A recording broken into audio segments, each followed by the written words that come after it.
नमस्कार विद्यार्थी मित्रांनो, सर्वज्ञ एज्युकेशन या यूट्यूब चॅनलवर तुम्हा सर्वांचे पुन्हा एकदा स्वागत आहे. आपण DMER भरतीसाठी एक सिरीज सुरू केली आहे. ज्या सिरीजमध्ये आपण 2023 मधील DMERचे झालेले सर्व प्रश्नपत्रिकांचे विश्लेषण आपण पाहणार आहोत. या अगोदर आपण पार्ट 1 अपलोड केला आहे. आज आपण पार्ट 2 पाहणार आहोत. या व्हिडिओमध्ये आपण मराठीच्या सर्व प्रश्नांचे विश्लेषण करणार आहोत. तर तुम्ही चॅनलवर नवीन असाल तर चॅनलला सबस्क्राईब करा. तर व्हिडिओला सुरुवात करूया. पहिला प्रश्न, कातर या शब्दाचा अर्थ असलेला पर्यायी शब्द निवडा. तर कातर या शब्दाचा पर्यायी अर्थ आहे व्याकुळ. कातर होणे म्हणजेच व्याकुळ होणे. त्यानंतर दुसरा प्रश्न, तुतारी ही प्रसिद्ध कविता कोणाची आहे. तर कृष्णाजी केशव दामले यांची तुतारी ही कविता आहे. पुढचा प्रश्न, खुशाल चेंडू हा शब्दाचा समानार्थी आशय असलेला पर्याय निवडा. तर खुशाल चेंडू याचा पर्यायी अर्थ होतो रंगेल किंवा त्याचा समानार्थी अर्थ रंगेल. त्यानंतर पुढचा प्रश्न, एकवचन आणि अनेकवचन शब्दजोड्यांपैकी चुकीची शब्दजोडी ओळखा. आपला पहिला शब्द एकवचनी पाहिजे आणि दुसरा अनेकवचनी. इथे कडी एकवचनी आहे आणि कड्या अनेकवचनी. गोणी एकवचनी, गोण्या अनेकवचनी. कुंडी एकवचनी, कुंड्या अनेकवचनी. पण इथे बांगडी हा एकवचनी आहे. त्यानंतर बांगडीचं बांगड्या व्हायला पाहिजे. मग हे चुकीचं आहे. ऑप्शन क्रमांक 4 हे आपले योग्य उत्तर आहे. पाचवा प्रश्न, रणांगण या कादंबरीच्या लेखनाचे श्रेय कोणाला दिले जाते. म्हणजे रणांगण ही कादंबरी कोणी लिहिली. तर विश्राम बेडेकर यांनी रणांगण ही कादंबरी लिहिली आहे. विश्वास पाटील यांची प्रसिद्ध कादंबरी पानिपत ही आहे. त्यानंतर रणजित देसाई यांच्या 2 कादंबऱ्या स्वामी आणि पावनखिंड.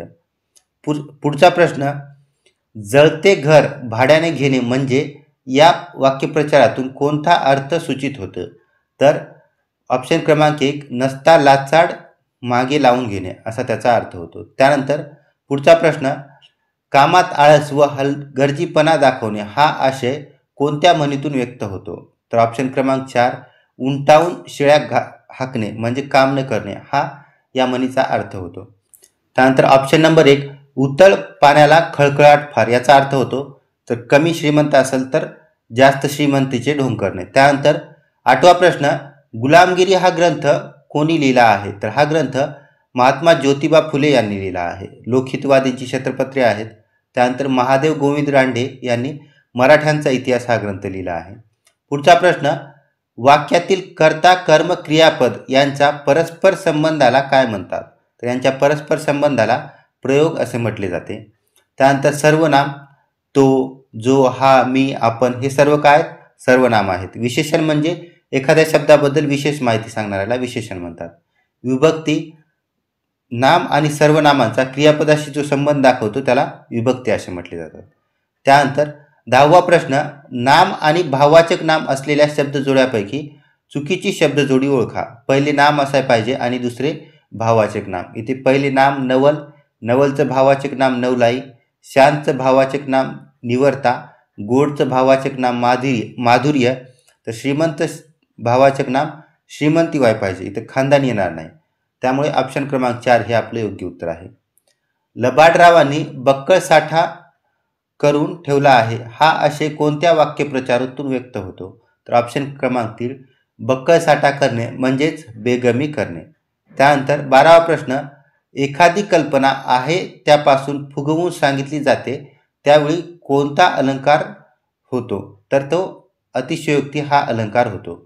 त्यानंतर भ्रांतिमान अलंकार म्हणजे भ्रांती निर्माण होणे, जसे की सापाला दोर समजून चढून जाणे. त्यानंतर अनुप्रास अलंकार म्हणजे एकाच शब्दाची पुनरावृत्ती होते त्यामध्ये. व्याजस्तुती म्हणजे आतून स्तुती बाहेरून निंदा किंवा बाहेरून स्तुती किंवा आतून निंदा असा त्याचा अर्थ होतो. त्यानंतर पुढचा प्रश्न, पृच्छा या शब्दाचा समानार्थी नसलेला शब्द शोधा. पृच्छाचा समानार्थी नसलेला म्हणले. पृच्छा म्हणजे चौकशी करणे, विचारपूस करणे आणि प्रश्न विचारणे. अडचण हा त्याचा समानार्थी शब्द होत नाही. म्हणजे ऑप्शन क्रमांक 4 हे आपले योग्य उत्तर आहे. 14वा प्रश्न, अचूक वाक्यरचना असलेला पर्याय निवडा. लोक अज्ञान झाकण्याकरता बाचाळपणा करतात. इथं फुल स्टॉप नाही आहे म्हणून हा चुकीचा आहे. ही मोहजाल, इथं हा असायला पाहिजे होता. किती दूरपर्यंत पसरली आहे याचे चौकशी होणे गरजेचे आहे. याची चौकशी होणे, इथं याची चुकीचं आहे. त्यानंतर विजेची शक्य एवढी बचत करणे ही नागरिकांची जबाबदारी आहे. इथं हे योग्य आहे. क्षुल्लक कारणासाठी विजेवरील उपकरणे वापरण्याचे प्रमाण कमी केले पाहिजे. इथं वरीलला दुसरा वेलांटी दिली पाहिजे आणि हे पण चुकीचं आहे. ऑप्शन क्रमांक 3 आपलं योग्य आहे. त्यानंतर 15वा प्रश्न, माझी जन्मठेप या आत्मचरित्राचे लेखक कोण आहेत? तर विनायक दामोदर सावरकर हे याचे लेखक आहेत. इंग्लिशच्या प्रश्नांचे विश्लेषण आपण पुढील पार्टमध्ये पाहणार आहोत. त्यासाठी आपल्या चॅनलला सबस्क्राईब करा आणि व्हिडिओला लाईक करा. या सेशनच्या PDF साठी सर्वज्ञ एज्युकेशन या टेलिग्राम चॅनलला जॉईन करा.